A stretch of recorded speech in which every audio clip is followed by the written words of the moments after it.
Кыргызстанда көмүргө болгон баа шыр көтөрүлүп кетти. Эгер өткөн жылы жол четиндеги айдоочулар көмүрдүн тоннасын 2800-3000 сомдон сатып келсе, быйыл 2021 жылы 5-6-7 миңге чейин көтөрүлдү. Электр энергиясынын массалык өчүрүүлөрүнүн натыйжасында Кыргызстан калкы тоңуп калуу коркунучунда турат. Бул ишке мамлекет аралашуусу керек болуп, көмүрдүн тоннасын 3000 сомдон саткан кампаларды ачууга аргасыз болушту. Ошол эле учурда кара кечеден көмүр ташыган айдоочулар мындай баада көмүрдү ташып келүү рентабелдүү эмес экендигин айтып, нааразычылыгын билдиришти.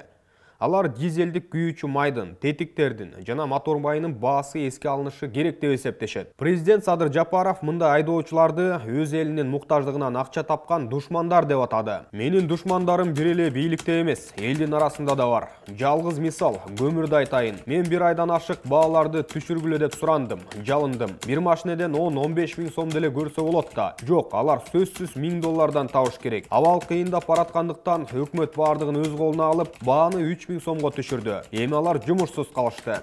Биз Кыргыз көмүр мамлекеттик ишканасына кайрылып, экономисттер жана кара кечеден көмүр ташыган айдоочулар менен бирге Бишкекке ташылган көмүрдүн 1 тоннасынын өздүк баасын санап, айдоочулар бир рейстен канча товарын аныктадык. Биздин эсептөөлөрүбүз так эмес чыгып калбашы үчүн бардык чыгашаларды максималдуу түрдө алып карадык. Кара кечеде 1 тонна көмүр 1330 сом турат.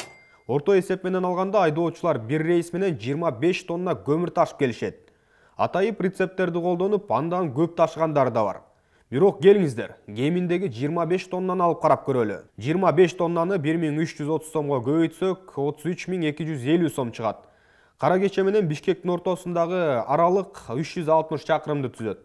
Бирок 400 километр деп тегеректеп алсак, барып келиши 800 чакырымды түзөрү белгилүү. Жүк ташуучу КАМАЗ 27-30 литр дизель майын жейт. Бирок андагы жүктү эске алсак, 100 километрге 50 литрге чейин сарптайт.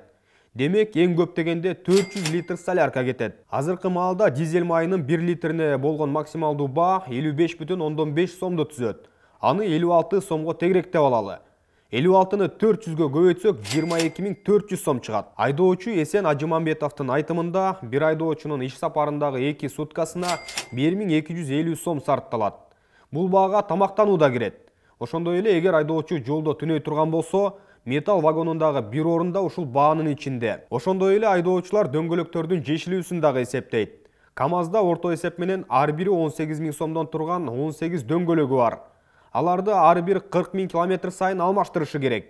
Айдоочулардын формуласы боюнча ар бир рейске 3240 сом сарпталат. Эгер айдоочунун өзүнүн КАМАЗы болбосо, ижарага алып бир рейске чыгуу үчүн 3500-4000 сомго чейин акча коройт. Муну да тегеректеп 5000 сом деп алалы. Майда ремонт иштерине 400-дөн 600 сомго чейин коройт. Муну да тегеректеп 1000 сом деп алалы. Майлоочу материалдар, май, антифризге бир рейске 1000 сом сарпталат. Бардык сандарды кошсок 67140 сом келип чыкты. Аны 25 тоннага бөлүп, көмүрдүн Бишкектеги өздүк баасы 2685,6 сом экендиги аныктадык. Эми санайбыз. 1 тонна көмүрдү 5000 сомдон саткандар бир рейсте 57875 сом табышкан. Ал эми 6000 сомдон саткандар 82875 сом. Башкача айтканда $1000. 7000 сомго саткандар 107875 сом тапканы белгилүү болду. Жогоруда айтылган чыгашалар максималдуу көрсөткүчтөр менен берилди.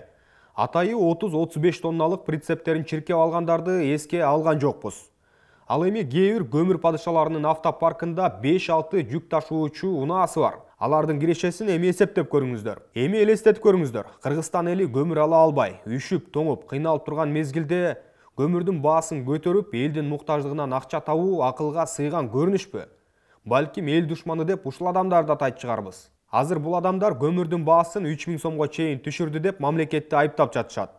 Анткени чоң-чоң кирешелеринен куру калышты. Көмүр 3000 сомдон сатылып жаткан кампаларда узун кезек болбосун деп, баасын 3500 сомдон койсо деле, бир рейсинен алар 20 000 сомдон ашыгыраак тапмак.